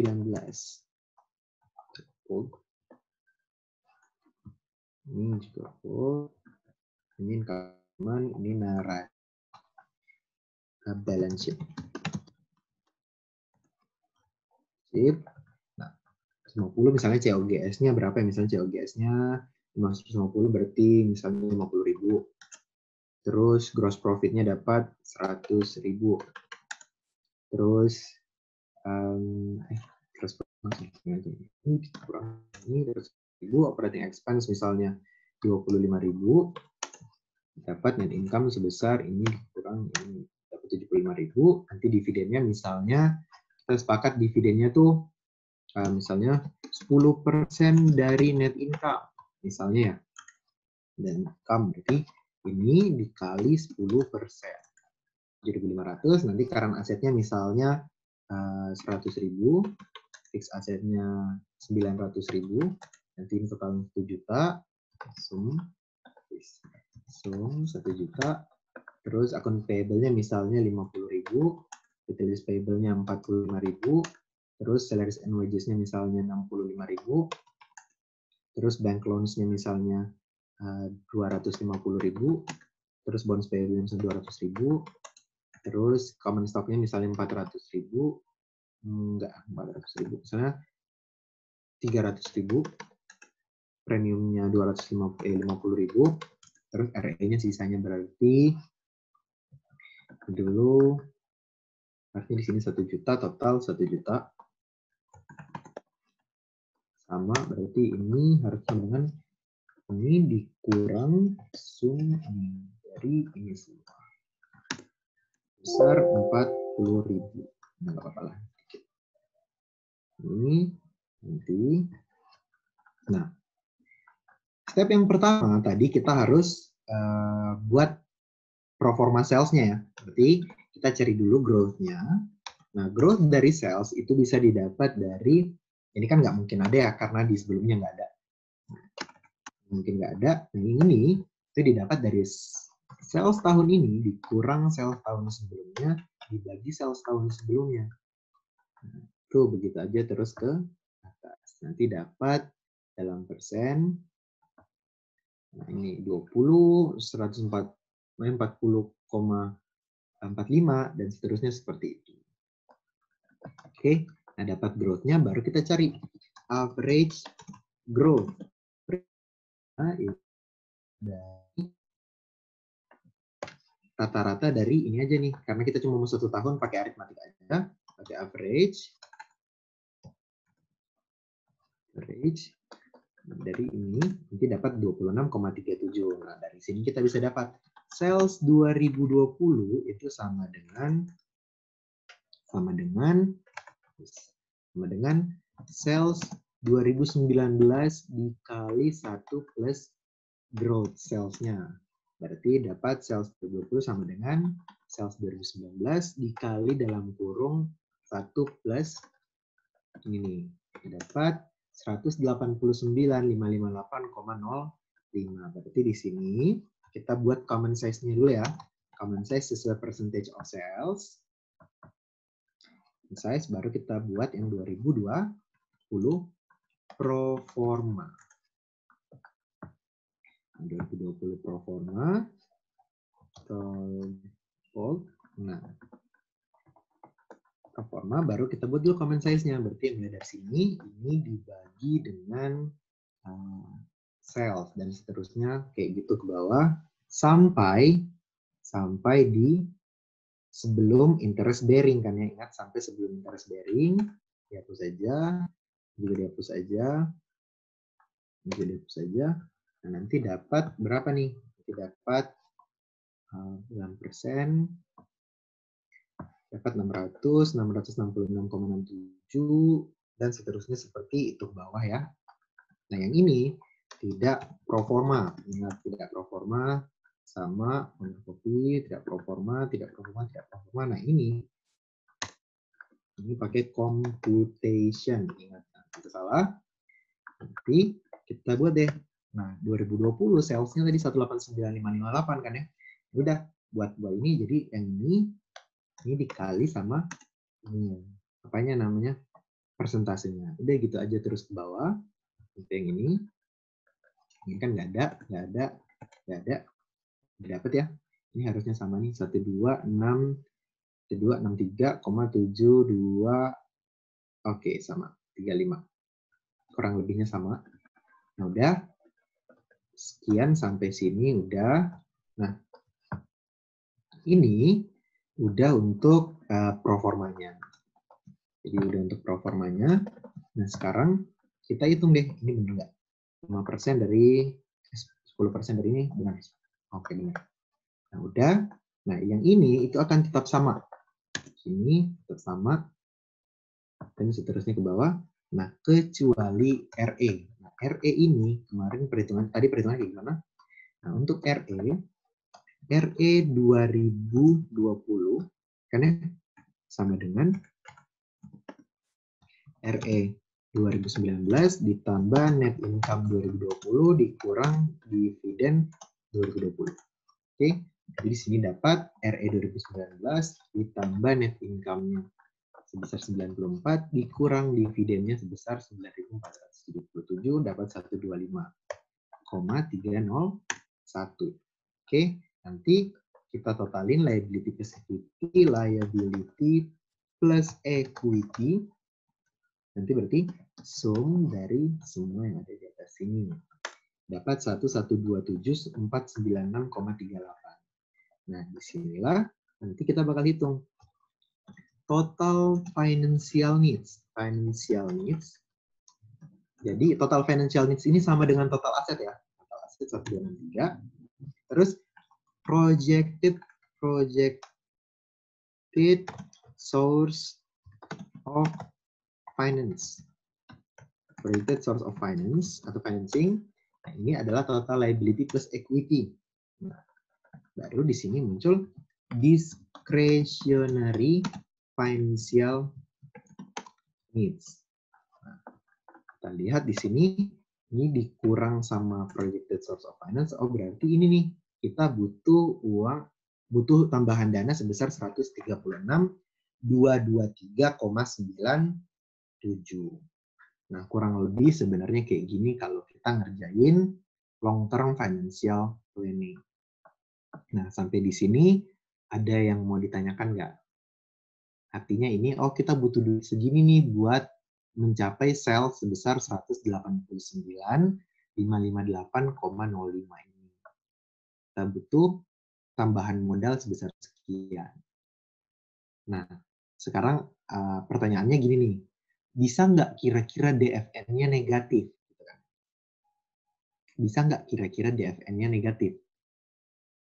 Dalam artian financial needs dikurang projected source of finance itu negatif, bisa nggak? Bisa aja. Dalam artian apa?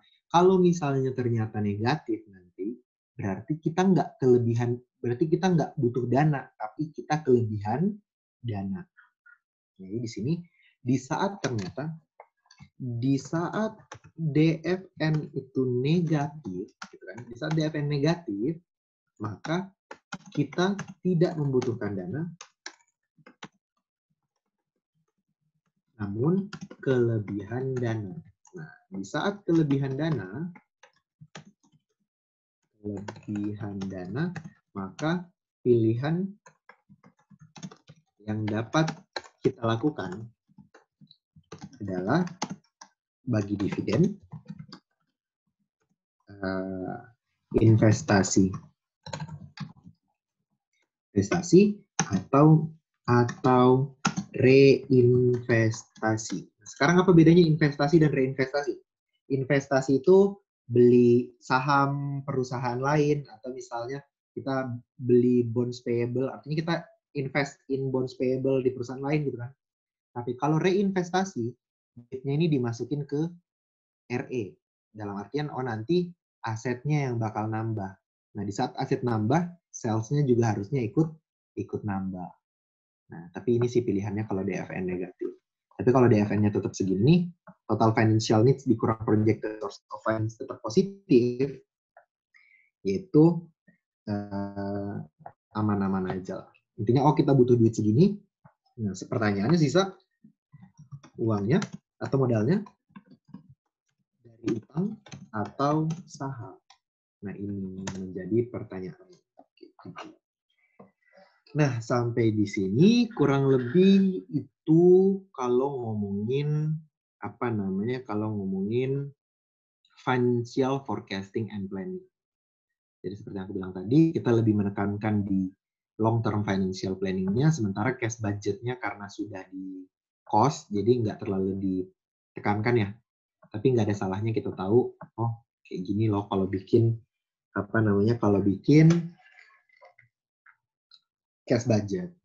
Nah di sini nih manfaat yang bisa kita peroleh dari cash budgeting. Alat yang berguna untuk memprediksi kapan dan seberapa besar dana yang dibutuhkan. Udah jelas kan ya? Oh kita bisa tahu, oh karena pengeluaran pemasukan kayak gini, aku butuh dana segini nih. Harus minjem berapa? Oh sebesar segini. Nah itu udah jelas. Monitor dan kontrol operasional perusahaan. Jadi kita juga bisa lihat, oh dengan cash budget ini kita bisa tahu keadaan operasional perusahaan tiap bulan tuh kayak gimana kondisinya. Mas, boleh diulang penjelasan jika DFN negatif tadi? Nah, kan rumus dari DFN kan ini nih. Rumus dari DFN kan yang ini nih. Total financial needs atau financial needed dikurang projected source of financing.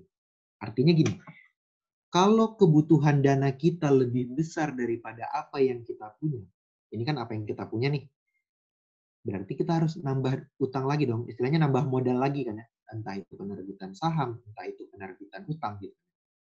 Tapi di saat financial needs itu lebih kecil daripada projected source of finance, negatif kan nanti, misalnya kita cuma butuh 100.000, tapi kita punya 120, berarti kan kita kelebihan tuh. Nah itu kita bisa, kita bisa, kita kelebihan dana kita bisa bagi-bagi dividen aja, atau reinvestasi, atau investasi. Artinya kalau misalnya DFN-nya negatif, ya kita nggak kelebihan dana, kita nggak kebutuhan dana, tapi kelebihan dana. Kita nggak butuh dana, tapi lebih dana.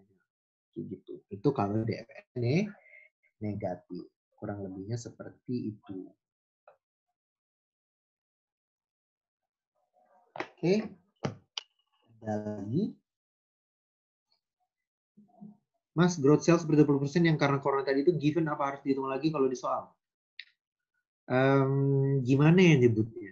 Ini tuh seperti yang aku bilang tadi, kalau misalnya ini nih adjustment growth ini nih di manajemen keuangan setauku nggak terlalu ditekankan ya. Tapi kalau misalnya contoh soalnya di IELTS kasih sebenarnya. Jadi kayak ditekan, oh dijelasin gini, kondisi, oh maksudnya gini nih, sales perusahaan tahun-tahun sebelumnya sekian, sekian, sekian, sekian. Terus ada keterangan PDB meningkat sekian atau menurun sekian. Terus terjadi ada peningkatan di ya Allah, ngaku laptop ini. ada peningkatan di industri ini dan ini gitu misalnya.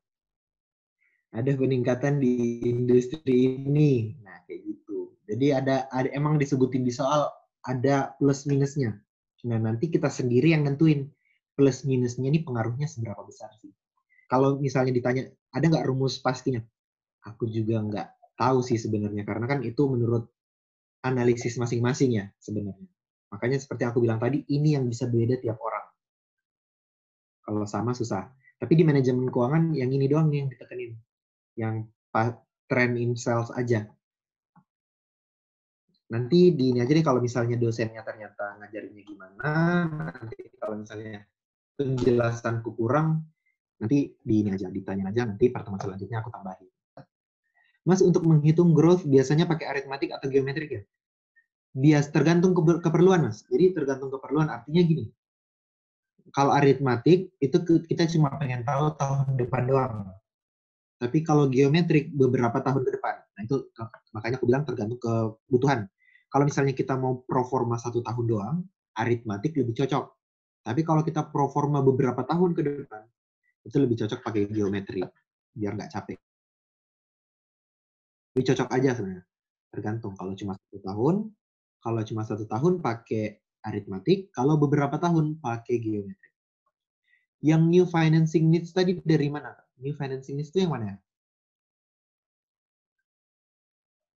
Yang new financing needs itu yang mana?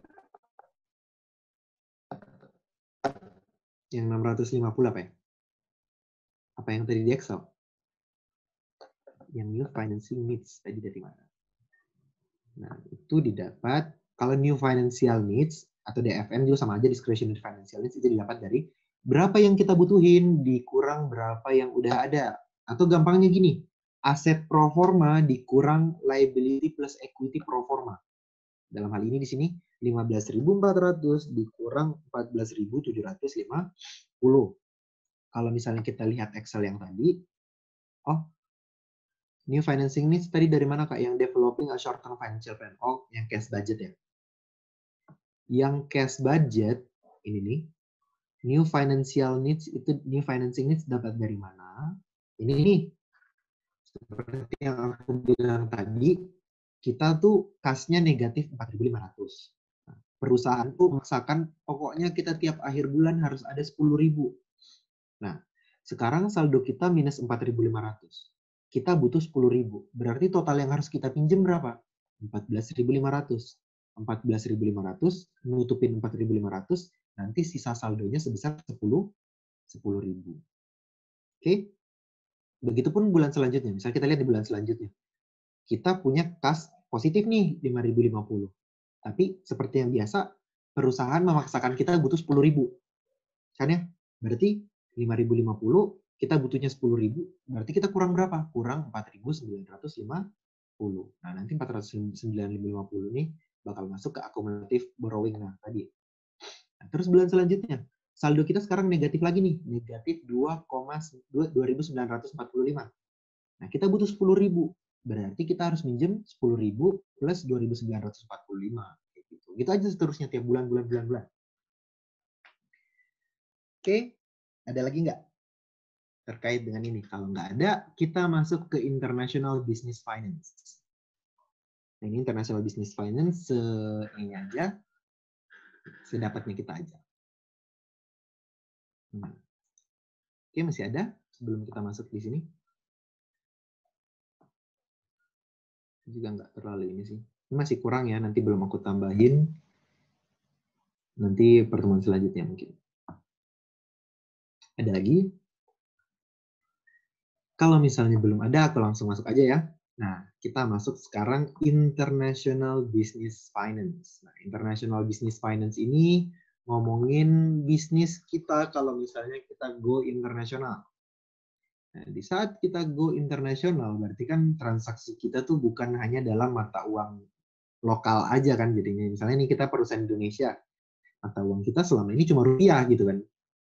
Nah, di saat kita ngomongin International Business Finance, ini kita ngomongin kurang lebih tentang mata uang lain dan pengaruhnya terhadap mata uang lokal kita.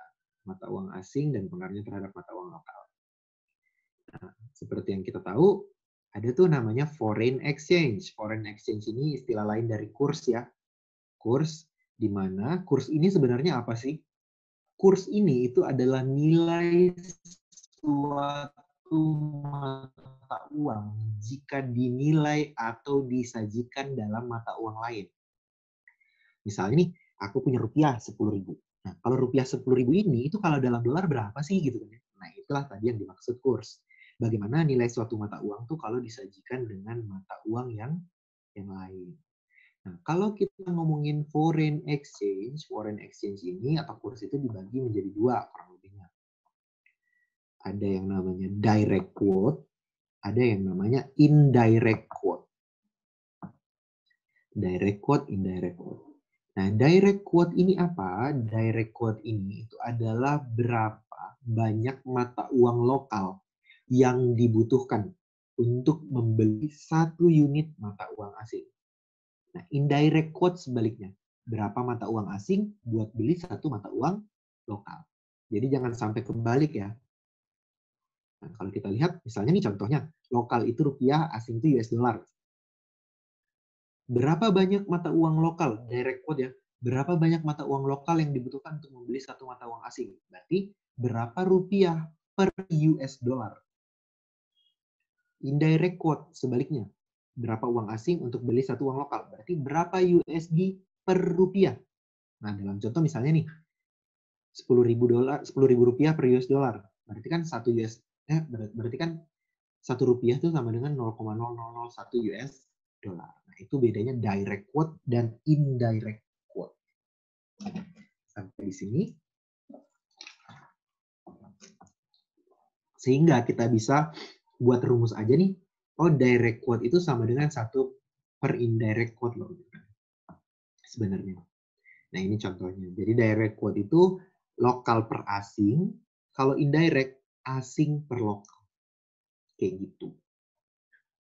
Nah, terus itu untuk apa namanya, untuk mata uang. Nanti ini bakal berguna kalau misalnya, oh kita mau cari kurs nih, nanti ini bakal berguna direct quote, indirect quote ini. Nanti kita lanjut aja dulu. Nah, terus ada yang namanya arbitrase. Bukan arbitrase sih, arbitrage. Nggak tahu bahasa Indonesia apa. Ini adalah transaksi jual beli mata uang asing di pasar yang berbeda untuk menghasilkan profit yang tidak beresiko. Artinya apa? Di sini nih, kita bertransaksi di 2 pasar berbeda tuh biar kita tuh nggak rugi istilahnya gitu kan. Nah ini tuh untuk menghindari dari kerugian. Nah ini kan forex nih, foreign exchange. Jadi trading forex, misalnya nih, kita tahu sendiri kan sebenarnya, misalnya nih kita nuker dolar di BRI atau nuker dolar di pinggir jalan biasa tuh kan ya. Kita nuker dolar yang di pinggir jalan misalnya. Kan kalau misalnya di tempat wisata kan ada kan yang money changer gitu kan. Itu kan punya kurs yang berbeda-beda. Ya oke lah, bedanya tuh cuma 100-200 rupiah mungkin ya. Nah, tapi inilah tadi yang disebut arbitrage. Di saat ada tempat tukar uang yang berbeda, kita cari keuntungan. Misalnya kurs jual, kurs beli ya. Misalnya kita beli dolarnya, misalnya kita punya rupiah nih 1 juta. Kita tukar jadi dolar. Terus besoknya kita tukar dolar ini jadi rupiah, kita untung. Nah itu tadi. Jadi kita jual beli dengan untuk mencapai keuntungan. Nah, tapi sebelum kita masuk contoh di sini, kita harus paham dulu apa itu kurs jual, apa itu kurs beli. Oke. Bentar. Sebelum kita masuk, kita lihat ya. Nah, ini ada jadi perbedaan antara kurs jual dan kurs beli. Jangan sampai kebalik ya. Ada namanya ask rate dan bid rate. Ask rate itu selling rate atau kurs jual. Bid rate itu biasa juga disebut buy rate atau kurs beli. Nah, kurs jual itu adalah kurs di mana bank menjual. Dalam artian mereka ngejual mata uang asing ke kita. Jadi seakan-akan kayak gini, kalau misalnya kita di Indonesia nih, kita di Indonesia. Nah, itu pakainya kurs jual, bukan kurs beli. Bukan kita beli dolar, tapi kita seakan-akan apa ya? Seakan-akan bank itu ngejual dolarnya ke kita. Itu kurs jual. Nah, sementara kurs beli itu sebaliknya, kurs di mana bank membeli. Jadi misalnya kita punya dolar di Indonesia nih, di Indonesia ya. Di Indonesia kita punya dolar nih, kita tuker di bank jadi rupiah. Nah, itu pakainya kurs beli. Nah, itu ya. Jadi itu bedanya kurs jual sama kurs beli. Jangan sampai kebalik lah istilahnya, kurs jual, kurs beli ini. Nah, arbitrage ini tadi, misalnya nih, kita punya uang yang misalnya kayak gini contohnya. Nah, contoh, kita punya uang 1 juta rupiah. Kita punya uang 1 juta rupiah. Kita punya uang 1 juta rupiah. Rp 1 juta. Nah, kita tukar jadi dolar di tanggal 1901. 1901 tukar ke dolar. Gitu kan ya? Jadi berapa? Kita tukar ke dolarnya, kita tukar ke dolarnya di mana? Misalnya di market A ya. Tukar dolar di A. Gitu kan. Berarti kan kita bakal dapat 1 juta dibagi 10.000, nah berarti dapat US dollar sebesar 100 dolar gitu kan. Nanti pada tanggal 2001 lah ya istilahnya. 20.01. Kalau misalnya kita jual tetap di pasar A, itu kan istilahnya kita tukar ke rupiah. Kalau misalnya kita tetap tukar di A, misalnya kursnya ternyata sama nih, karena misalnya dolar menguat gitu kan ya. Nah, kita nggak dapat untung dong. Tapi kalau misalnya kita jualnya di market B, di B, nanti duit kita bakal jadi berapa? Duit kita bakal jadi $100 dikali 11.000, gitu kan ya. Berarti jadi 1 juta RP 1.100.000. Nah, inilah sebenarnya dasarnya dari trading forex. Jadi di mana kita beli dolar terus jual dolar gitu kan ya. Dapat uang gitu kan di pasar yang berbeda. Nah, karena tadi ada perbedaan. Mungkin nggak segede ini ya perbedaannya, mungkin agak kecil gitu kan. Misalnya cuma beda 50 rupiah atau beda berapa, tapi itu kan lumayan kalau misalnya dalam kuantitas gede. Nah, tapi secara konsep sih kurang lebih seperti ini. Di mana kita bertransaksi nih di dua pasar yang berbeda, jadi market A dan market B gitu kan ya. Untuk tadi mencari riskless profit. Jadi profit yang nggak ada risikonya sebenarnya. Gitu. Jadi misalnya gini, kalaupun misalnya rugi, kita bisa rugi yang paling minimal. Misalnya nih, kalau kita jual tetap di A misalnya, gitu kan, kita balik, misalnya kita belinya 10.500. Kalau kita jual di A dengan harga 9.500, kan itu rugi kan ya. Tapi kalau kita jualnya di pasar B, seenggaknya rugi kita minim. Kayak gitu. Nah, itu yang disebut arbitrage tadi. Di mana kita dengan bertransaksi di dua pasar yang berbeda, kita bisa meminimalkan resiko. Kurang lebihnya seperti itu. Itu terkait dengan arbitrage di sini. Itu ask rate dan bid rate.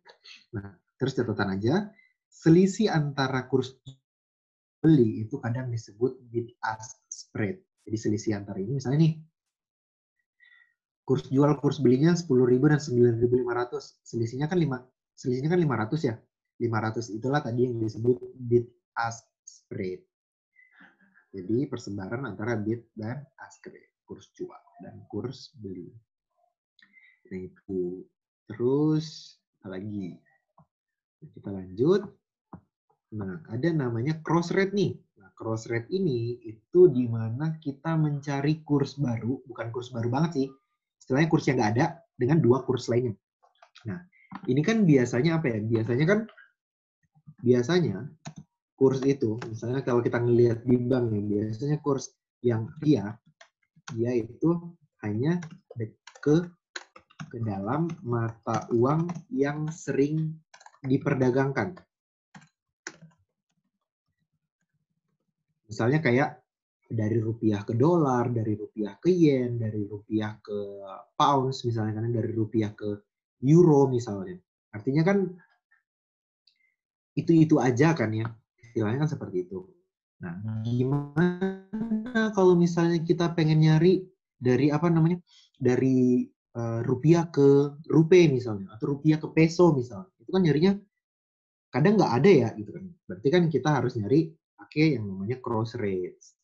Nah, di mana misalnya gini nih. Kita tahu dolar per pounds. Terus kita tahu rupiah per US dollar. Nah, dengan cross rate kita bisa tahu rupiah per pounds. Jadi kayak oh dolarnya di atas, dolarnya di bawah dikali itu kan sama aja kayak dicoret-dicoret gitu kan ya. Nanti dapat rupiah per pounds kayak gitu. Jadi misalnya nih contoh misalnya diketahui gitu kan ya, harga diketahui kurs rupiah kurs saat ini itu adalah rupiah misalnya 12.000 ya per US dollar misalnya. Dan misalnya 500 peso per US dollar. Nah, sekarang pertanyaannya adalah berapa kurs rupiah per peso? Nah, ini yang menjadi pertanyaan. Berapa kurs rupiah per peso? Nah, kalau misalnya kayak gini. Nah, kita kan taunya kalau misalnya pakai cara ini kan kita taunya sekarang gimana? rupiah per USD, karena kalau misalnya kita kali, ini kan peso per USD. Ini kan USD-nya sama-sama di bawah. Nah, ini kan nggak bisa dikali nih, karena kan nanti nggak habis USD-nya, istilahnya kan kayak gitu, nanti jadi USD kuadrat gitu kan. Ini ngambil simpel aja. Nah, yaudah berarti ini harus dibagi. Tapi lihat dulu yang mana yang di atas, rupiah per peso. Berarti rupiah di atas, peso di bawah, berarti rupiah dibagi peso gitu kan ya. Nanti dapat apa namanya, atau misalnya rupiah dikali 1 per dalam kurung peso per US dollar. Sama aja sebenarnya. Nanti dapat rupiah per pesonya. Nah, nanti kalau misalnya kita masukin rupiah per US dollar berarti 12.000 dikali 1 per dikali dalam kurung 1 per 500 kayak gitu. Nanti dapat berapa rupiah per peso. Kalau kita hitung ya, ini dapatnya 12.000 dibagi 500. Dapat 24. Jadi dapat 24 rupiah untuk tiap pesonya. Kayak gitu. Nah, itu untuk cross rate. Nah, inilah tadi yang seperti aku bilang gunanya direct quote, indirect quote untuk ngebalik si rupiah ini. Rupiah per USD, peso per USD. Ya tergantung keperluan aja sih sebenarnya. Nah, kurang lebihnya sebenarnya seperti itu terkait dengan apa namanya, kita ngomongin kurs. Kurang lebihnya sebenarnya seperti itu. Nah, sampai di sini untuk ask rate, bid rate, arbitrage, cross rates, dan direct quote, indirect quote, ada yang mau ditanyakan nggak sebenarnya? Ada yang mau ditanyakan nggak sampai di sini? Terkait dengan apa namanya hal ini.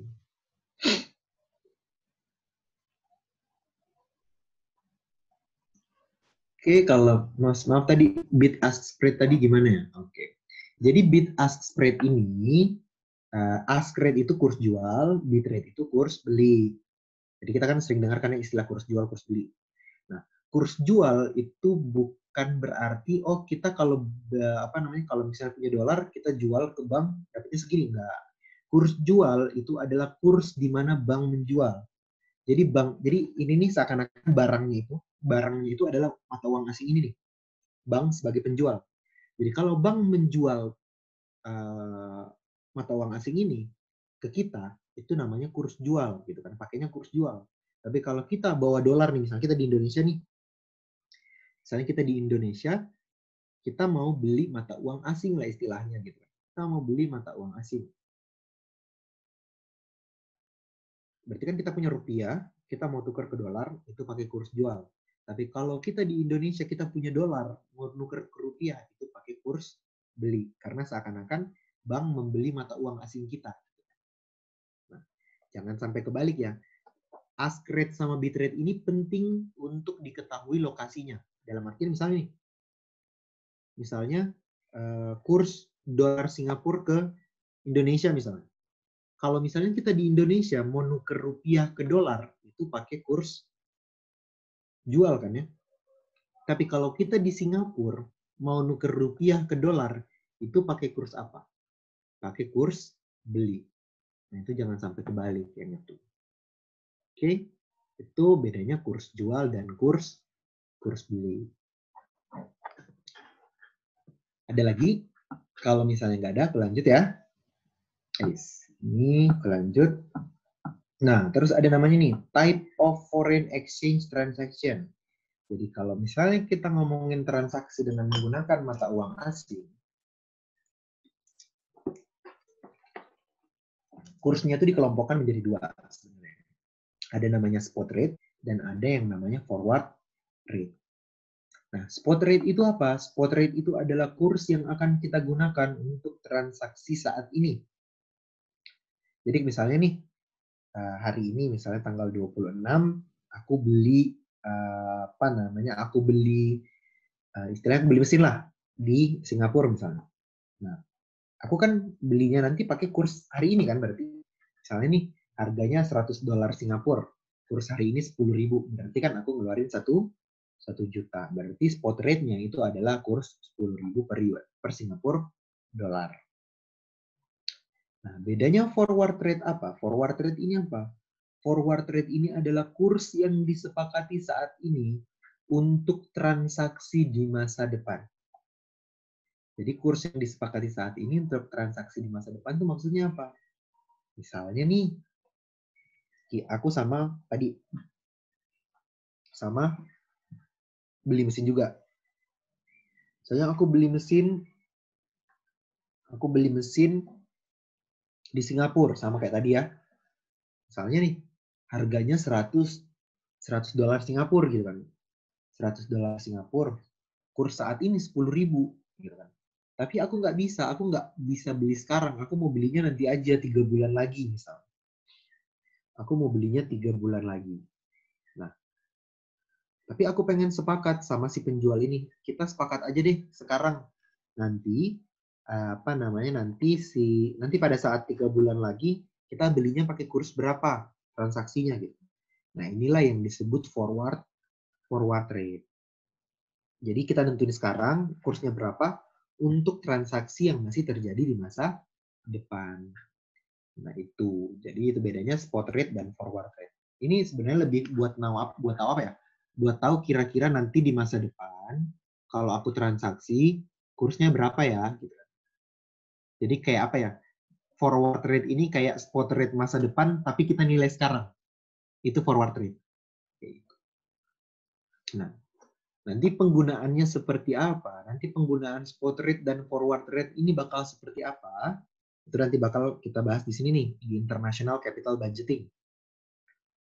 Nah, sebelum kita masuk sini, selisih antara forward dan spot ini disebut forward spot differential. Di mana forward spot differential ini didapat dari forward kurang spot dibagi spot dikali 12 per N dikali 100%. Nah, ini nanti kegunaannya apa? Ini bakal kita bahas di International Capital Budgeting. Jadi ini, biar nggak salah ya, N ini itu adalah satuan si forward-nya. Dalam artian,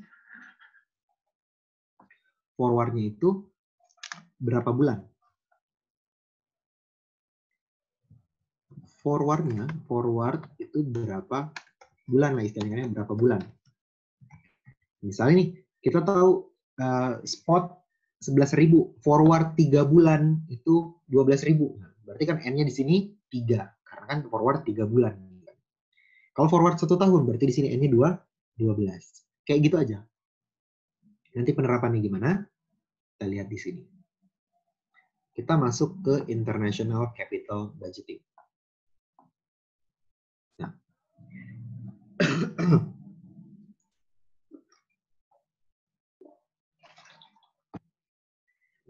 International Capital Budgeting ini. Kita kan kemarin ngomongin pembelian mesin, pembangunan pabrik gitu kan ya. Itu kan di investment decision criteria ya, sama analyzing project cash flow gitu kan. Ini campurannya. Bedanya ini kita di luar negeri. Nah, International Capital Budget itu kurang lebih membahas yang namanya direct foreign investment. Nah, direct foreign investment ini apa? Direct foreign investment ini itu kalau misalnya kita investasi di luar negeri, tapi investasinya itu fisik. Fisik itu dalam artian ada asetnya di luar negeri.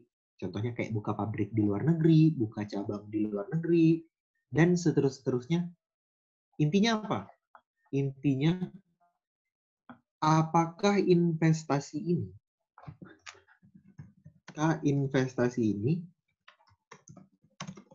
itu dalam mata uang asing. Nah, misalnya nih kayak kita bangun pabrik di luar negeri gitu kan. Kan nanti pegawainya, barang-barangnya gitu kan ya, itu kan semuanya dibeli dalam mata uang asing itu kan. Sehingga apa keuntungannya juga dalam mata uang asing. Nah, makanya kita perlu melakukan yang namanya penilaian nih. Nah, jadi kan di sini investasinya dalam mata uang asing, tapi kan kita kalau menilai kan harus dalam mata uang kita sendiri gitu kan. Nah, pertanyaannya di sini, kita ingin menilai menilai suatu proyek, dalam hal ini kayak bangun pabrik, bangun cabang, dan kan seperti itu. Kita pengen tahu kalau dinilai dengan kondisi di Indonesia, istilahnya lah ya, dinilai dengan kondisi di Indonesia, apa namanya, itu gimana gitu kan? Apakah proyeknya diterima atau enggak gitu kan? Istilahnya kayak gitulah. Nah, misalnya nih kita tahu apa namanya, misalnya kita tahu, kayak ini nih proyeknya. Proyeknya tuh 5 tahun, 3 tahun, terus apa namanya, cash flow yang dihasilkan tuh dalam US dollar. Minus 100, 50, 100, 150. Tapi yang kita ketahui itu cuma ini nih, forward 1 tahun sama kurs spot sekian. Oh, kurs spotnya 10.000, forwardnya 1 tahun. Nah, karena kita cuma tahu ini, kita harus cari dulu ini forward spot diferensial. Berapa sih yang membedakan forward sama spot? Nah, setelah kita hitung, forward kurang spot dibagi spot dikali 12, ini per 12 nih. Nah, per 12 ini dari mana? Dari sini nih. Forwardnya 1 tahun. Forwardnya 1 tahun, makanya di sininya 12 bulan. Karena kan seperti yang aku bilang tadi, satuannya dalam berapa bulan. Gitu kan. Berarti 11.000 dikurang 10.000 dibagi 10.000. Ini 11.000, sorry, 11.000 dikurang 10.000 dibagi 10.000 dikali 12 per 12 dikali 100. Nanti dapat 10%. Nah, yang ada di atas di sini. Udah dapat 10% di sini. 10% inilah yang kemudian akan digunakan untuk menghitung forward tahun-tahun berikutnya. Nah, kita dapat nih, spot itu sama dengan 10.000 dikali 1 plus diferensial pangkat 0. Bener kan ya? Dapat kursnya berapa? 10.000. Terus selanjutnya, forward 1, 10.000 dikali 10%, dia 1 tahun berarti pangkat 1, 11.000. Tahun kedua, 10.000 dikali 1 plus 10% karena dia tahun kedua, pangkat 2. Begitupun seterusnya dapat 10.000, 11.000, 12.100, 13.310. Udah dapat kan ya kursnya? Nah, kurs inilah yang kemudian akan kita gunakan untuk menghitung yang ada di sini nih. Jadi kalau misalnya kita ditanya, oh ngitungnya pakai kurs yang ini buat menilainya. Nanti dapat deh. Ini nanti dapat, oh cash flow-nya dalam rupiah ternyata segini. Nah, cash flow dalam rupiah udah dapat, ya sisa melakukan penilaian aja. Penilaiannya pakai apa? Ya udah jelas, pakai NPV gitu kan ya, seperti biasa. Nanti kita cari deh NPV-nya berapa. Nah, kurang lebihnya sih sebenarnya seperti itu terkait dengan terkait dengan international capital budgeting. Jadi, tadi tujuannya sebenarnya, kalau misalnya uangnya itu aku nilai, cash flow-nya itu dalam mata uang lokal, itu berapa sih nilainya gitu. Nah, itu sih yang menjadi permasalahan. Karena kan seperti yang aku bilang tadi, cash flow-nya ini kan dalam mata uang asing nih. Jadi yang dihasilkan itu dalam mata uang asing gitu kan. 100, 50, 100, 150 ini semua dalam US dollar. Sehingga kalau misalnya kita tukar nih menjadi rupiah, kita dapatnya berapa sih sebenarnya gitu. Nah, itu terkait dengan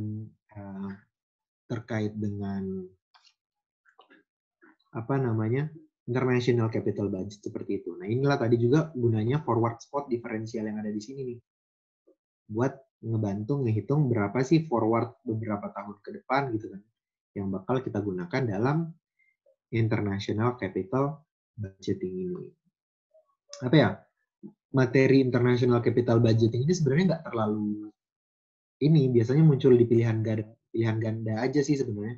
Jadi kayak, kalau misalnya kurs jual segini, kurs beli segini, kalau aku nuker ini ke ini, itu jadi apa? Berapa gitu kan ya. Nah, itu biasa pilihan ganda. Tapi kalau di esai atau kasus itu lebih ke yang tadi, yang financial planning and forecasting, analyzing project cash flow, dan apalagi ya, udah itu aja sih. Selebihnya tuh biasanya di pilihan ganda. Tapi nggak menutup kemungkinan juga analyzing project cash flow digabung sama yang ini juga nggak menutup kemungkinan. Karena kan ini connect ya, saling berhubungan dengan analyzing project cash flow tadi. Kurang lebihnya sih seperti itu. Nah, itu untuk international capital budgeting. Nah, untuk materi selanjutnya sebenarnya masih ada setengah ya untuk untuk international business finance masih ada setengah. Itu tapi belum selesai catatannya, baru sampai di sini. Kalau misalnya mau dilanjut bisa aja sih sebenarnya, cuman nggak apa-apa buat Mas Mbaknya, apa harus ada catatannya dulu. Soalnya teori semua sih sebenarnya. Jadi nggak ini. Sisanya tuh sisa teori. Jadi purchasing power parity, international Fisher effect, sama interest rate parity aja sih sebenarnya. Sama faktor-faktor yang mempengaruhi capital budgeting. Yang mempengaruhi resiko bisnis luar negeri. Kurang lebihnya sih sebenarnya di situ. Tapi kurang lebih ini sih. Nanti paling di pertemuan selanjutnya ya kita lanjut untuk itu. Sisanya. Dan pertemuan berikutnya berarti minggu depan hari Sabtu Minggu, Mas. Sabtu Minggu kan ya? Ya, Sabtu Minggu. Sabtu Minggu itu berarti, oh ya, oke. Berarti yang belum sisa working capital management ya? Bukan. Corporate risk management ya yang belum. Iya, benar, Mas. Oke. Nanti itu kita lanjutkan minggu depan aja berarti. Tapi sampai di sini dari materi di atas masih ada yang bingung atau mau ditanyakan nggak? Untuk mencari NPV-nya discount rate-nya given kan ya, nggak ada pengaruh investasi dari luar negeri. Nah, itu bakal kita bahas yang tadi, interest rate parity. Jadi ada perbedaan antara kurs dalam negeri dan kurs luar negeri, bukan kurs sih. Ada perbedaan antara pengaruh luar negeri dan dalam negeri dalam menentukan interest. Nah, itu pengaruh di discount rate-nya. Tapi biasanya sih udah given juga, tapi nggak ada salahnya. Nanti minggu depan kita belajar. Jadi interest rate parity itu kurang lebih, interest di tiap negara tuh sebenarnya sama aja. Tapi misalnya nih, kayak di Indonesia 10%, di Amerika 5%. Nah, itu sebenarnya sama aja. Pengaruhnya itu karena kursnya aja. Tapi nanti di depan kita pelajari. Sabtu ya. Kurang lebihnya kayak gitu. Ada lagi yang mau ditanyakan kira-kira? Terkait terkait tadi financial planning, long term, short term, dan international business finance yang ini. Jadi tadi ini sebenarnya sih nggak terlalu ini ya. Maksudnya sederhana aja ngitung-ngitungnya. Nah, cuman lebih diperhatiin aja jangan sampai salah. Paling salah perhitungan sih. Nah, kalau yang ini, yang tadi ini emang materinya lebih dipelajarin di analisis laporan keuangan. Jadi mata kuliah semester 5 nanti. Nah, ini ditekanin di situ karena kita nganalisis kondisi perusahaan kurang lebihnya. Itu sampai di sini. Makanya tadi aku bilang lebih ditekanin yang ini. Kayak tadi kalau misalnya ada pengaruh kayak PDB, misalnya ini PDB meningkat, kira-kira sales kita terpengaruh nggak ya dengan meningkatnya PDB gitu kan? Nah, gitu. Terus misalnya nih bisnis kita adalah bisnis penerbangan misalnya, ternyata banyak diperbolehkan rute baru karena menunjang pariwisata gitu. Apakah ini berpengaruh terhadap sales? Mungkin aja gitu kan. Nah, itu yang menjadi yang aku bilang tadi, faktor-faktor yang mungkin mempengaruhi berapa besarnya sales perusahaan itu tadi sendiri. Kurang lebihnya sih seperti itu. Itu tadi untuk sales forecast. Yang ini jangan lupa semuanya dibagi dengan sales kecuali interest bearing dan equity. Terkhusus buat return earning itu di perhitungan sendiri, yang lain tetap sama.